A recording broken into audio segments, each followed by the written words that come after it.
មុននិយាយអំគ្រោះក្នុងប្រមាថតើប្រមាថនោះមានតួនាទីសំខាន់ប៉ុណ្ណាទៅសម្រាប់មនុស្សយើងចាកាលណាយើងនិយាយអំពីប្រមាថតួនាទីសំខាន់នោះគឺទៅលើគេហៅថាទឹកប្រមាថទឹកប្រមាថហ្នឹងគឺបញ្ចេញដោយសារថ្លើមហើយទឹកប្រមាថនេះមានតួនាទីច្រើនប៉ុន្តែនៅសំខាន់នៅក្នុងការជួយរំលាយអាហារបាទជាពិសេសគឺចំណីអាហារដែលជាតិខ្លាញ់ច្រើនហ្នឹងបីងាយស្រួលក្នុងការស្រូបយកទៅចំរាងកាយរបស់យើងហើយនឹងនៅក្នុងប្រព័ន្ធនៃផ្លូវទឹកប្រមាថហ្នឹងគឺទឹកប្រមាថបញ្ចេញដោយថ្លើមហើយវាបញ្ចេញមកចូលទៅក្នុងពោះវៀនតូចហ្នឹងដែលមានផ្លូវបង្ហូររួមមួយហើយដែលយើងហៅថាប្រមាថហ្នឹងគ្រាន់តែជាថង់មួយដូចជាអាងស្តុក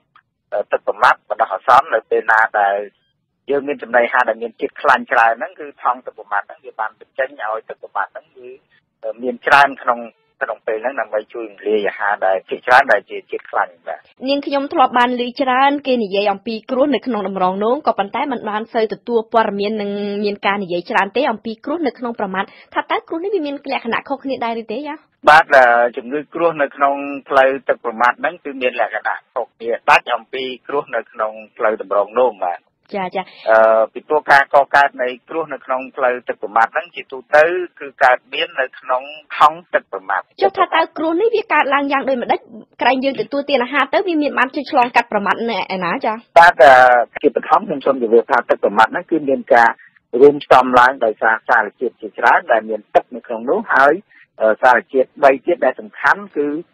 គេហៅថា bilirubin មានជាតិ cholesterol ហើយនិងបាល់ម៉ាយ៉ាដែលនៅក្នុងទឹកប្រមាថហ្នឹងហើយសារជាតិ3ហ្នឹងគឺជាអ្នកកំណត់ក្នុងការបង្កើតនៅទឹកប្រមាថហ្នឹងឯងជាតិផ្សំហ្នឹងគឺវាត្រូវស្ថិតនៅថេរប៉ុន្តែនៅក្នុងចំណីអាហាររបស់យើងពេលខ្លះដែលយើងមានជាតិ cholesterol នៅក្នុងទឹកប្រមាថហ្នឹងវាមានច្រើនអញ្ចឹងវាធ្វើឲ្យមានការពាក់ទៀតដល់ចុងនៅ composition ហ្នឹងឯងដូច្នេះវាធ្វើឲ្យមានការប្រេសាកកើតទៅជាគ្រោះបាទក្រៅពីនោះទៀតគឺដូចជានៅក្នុងប្រទេសយើងនៅក្នុងស៊ីវ៉ាវីហ្នឹងជាច្រើនយើងមានគេហៅថាអង្គសុខសុងគឺមានមេរោគមួយចំនួនដែលចូលទៅតាមប្រដាប់ពង្រាហាឬក៏តាមឈាមត្រីដែលធ្វើឲ្យមានការរលាកនៅក្នុងផ្លូវទឹកប្រមាថនិងក៏អាចជាកត្តាមួយបង្កឲ្យមានគ្រោះនឹងដែរហើយកត្តាសំខាន់មួយទៀតថង់ទឹកប្រមាថហ្នឹងគឺជាអាងស្តុកអញ្ចឹងដូចជាបឹងទន្លេសាបអញ្ចឹងនៅពេលដែលយើងអត់ប្រើប្រាស់វាហូរចូលទៅហើយពេលណាដែលប្រើប្រាស់គឺត្រូវច្បាច់ចេញមកឲ្យអស់ទឹកប្រមាថដែលវាស្តុកនៅក្នុងថង់ទឹកប្រមាថហ្នឹងនៅពេលដែលបញ្ចេញម្ដងគឺបញ្ចេញអត់អស់ទេអញ្ចឹងទឹកប្រមាថដែលវាដក់នៅយូរនៅក្នុងថង់ហាក់ដូចជាយើងដងទឹកទន្លេដែលខាត់តែល្អក់យកដាក់ក្នុងពាងយូរទៅគឺយើងឃើញថាវាមានការរងកកចុះទៅក្រោមហើយអាហ្នឹងគឺជាកត្តាមួយដែលបង្កើតឲ្យមានគេហៅថាគ្រោះក្នុងប្រមាថហ្នឹងដែរបាទនាងខ្ញុំបានអានឯកសារជាច្រើនដែលនិយាយអំពីគ្រោះក្នុងប្រមាថហ្នឹងគេថាជំងឺហ្នឹងគឺជាជំងឺរបស់មនុស្សចាស់ទៅសាសនាបាទមិនមែនចឹងទេដែលយើងជួបហ្នឹងគឺចាំតែមនុស្សពេញវ័យឡើងទៅមិនមែនដល់ចាស់ពេកទេបាទត្រូវគឺថា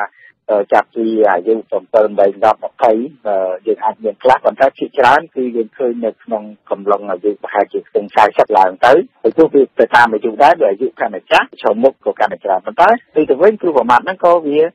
តាក់ទងនឹងការចំណីអាហារមួយចំនួនដែរបើសិនជាយើងចូលចិត្តញ៉ាំចំណីអាហារដែលសម្បូរទៅដោយជាតិខ្លាញ់ជាតិ cholesterol ជាតិសាច់អីច្រើនមនុស្សប្រភេទហ្នឹងក៏អាចប្រឈមមុខទៅនឹងការកើតគ្រោះប្រមាថច្រើនដែរមួយទៀតគឺអ្នកដែលមានធាត់ខ្លាំងកាលណាធាត់កាន់តែខ្លាំងគឺអ្នកហ្នឹងប្រឈមមុខនឹងការកើតមានគ្រោះប្រមាថដែរទៅវិញមានអ្នកខ្លះធាត់ហើយប៉ុន្តែចង់បញ្ចុះទម្ងន់ប៉ុន្តែប្រើវិធីក្នុងការបញ្ចុះទម្ងន់ហ្នឹងគឺចុះស្រកខ្លាំងពេកចុះស្រកលឿនពេកក៏អាចជាបញ្ហាដែរក្រៅពីនេះទៀតគឺមានជំងឺថ្លើមមួយចំនួនដូចជាយើងបច្ចុប្បន្នមនុស្សប្រភេទហ្នឹងគឺប្រឈមមុខទៅនឹងការកើតមានគ្រោះនៅក្នុងថង់ទឹកប្រមាថហ្នឹងបាទចាចុះតើយើងអាចដឹងសម្គាល់អំពីអាការៈរោគសញ្ញានៃគ្រោះក្នុងប្រមាថហ្នឹងបានដោយវិធីណាចាបាទចំពោះសំណួរនេះគឺមានសារៈសំខាន់ណាស់សម្រាប់ប្រជាជនយើងខ្ញុំសូមជម្រាបថាសឹងតែ70-80% នៃមនុស្សយើងដែលមានគ្រោះនៅក្នុងថង់ទឹកប្រមាថហ្នឹងពុំមានរោគសញ្ញាអីទេអញ្ចឹងមនុស្សយើងគឺយើងអត់អាចដឹងបានទេកាលណាមិនមានរោគសញ្ញាមិនមានការឈឺចាប់កាលណារោគសញ្ញាគឺសំខាន់គឺទៅលើថាយើងមានការឈឺចាប់បាទមានក្តៅខ្លួនជាពិសេសឈឺចាប់នៅក្នុងផ្នែកខាងស្ដាំផ្នែកពោះខាងលើហើយខាងស្ដាំហ្នឹងចាក់មកឆ្លងក្នុងឲ្យជាដើមហ្នឹងគឺជាសញ្ញាមួយប៉ុន្តែក្នុងនោះគឺមានតែថាជា20ឬក៏30% ទេដែលអ្នកជំងឺដែលមានគ្រោះនៅក្នុងប្រមាថហើយដែលមានរោគសញ្ញាទាំងអស់នោះឯង មិនចាំន័យថាប្រសិនបើមានគ្រោះក្នុងហើយគ្មានបង្កអាការៈជារោគសញ្ញាអ្វីបានន័យថាមិនមែនជាគ្រោះថ្នាក់ទេបាទតែមិនមានគ្រោះថ្នាក់ទេហើយចំណែកឯវិធីសាស្ត្រនៃការព្យាបាលយើងវិធីសាស្ត្ររបស់យើងហ្នឹងក៏បីតែរហូតដល់បច្ចុប្បន្នទៅជឿនលឿនយ៉ាងម៉េចក៏ដោយកាលណាគេហៅថាគ្រោះដែលមិនឲ្យមានរោគសញ្ញាមិនមានការឈឺចាប់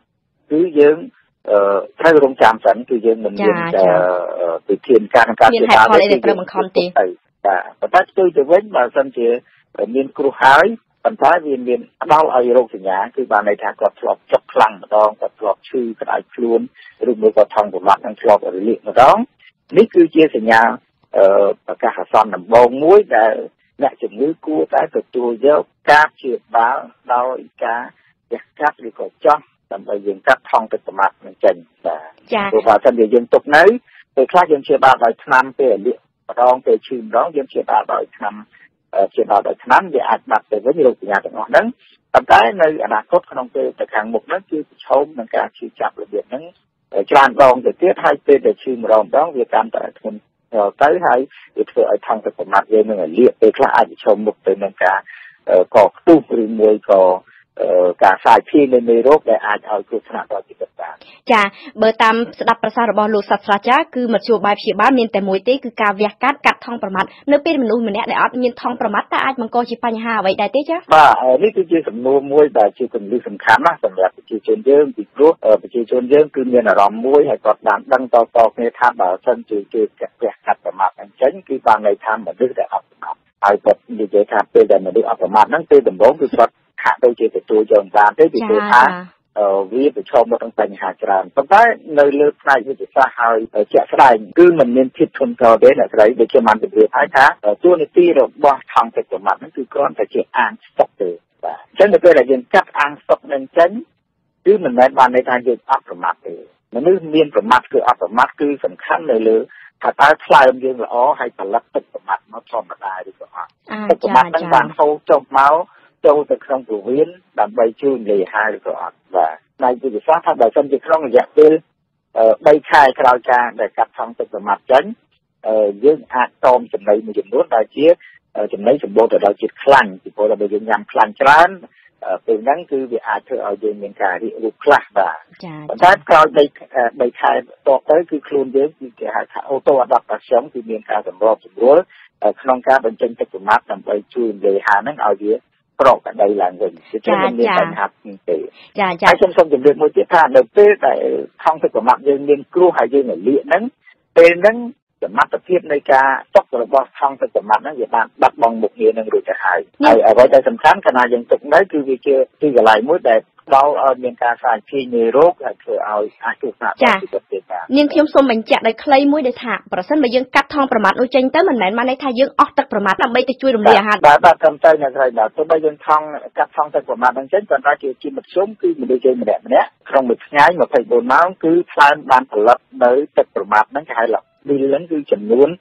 ប្រហែលជា500មីលីលីត្រអញ្ចឹងទោះបីយើងអស់ថង់ហ្នឹងក៏ទឹកថ្លើមយើងគឺផលិតទឹកប្រមាថចានៅតែកន្លះលីត្រដដែលទេចាដូច្នេះនាងខ្ញុំសូមថ្លែងអំណរគុណលោកសាស្ត្រាចារ្យណាដែលបានអនុញ្ញាតឲ្យវិទ្យុបារាំងអន្តរជាតិ RFI ធ្វើបទសម្ភាសន៍សម្រាប់ថ្ងៃនេះអរគុណច្រើនលោកសាស្ត្រាចារ្យចាបាទសូមអរគុណស្រី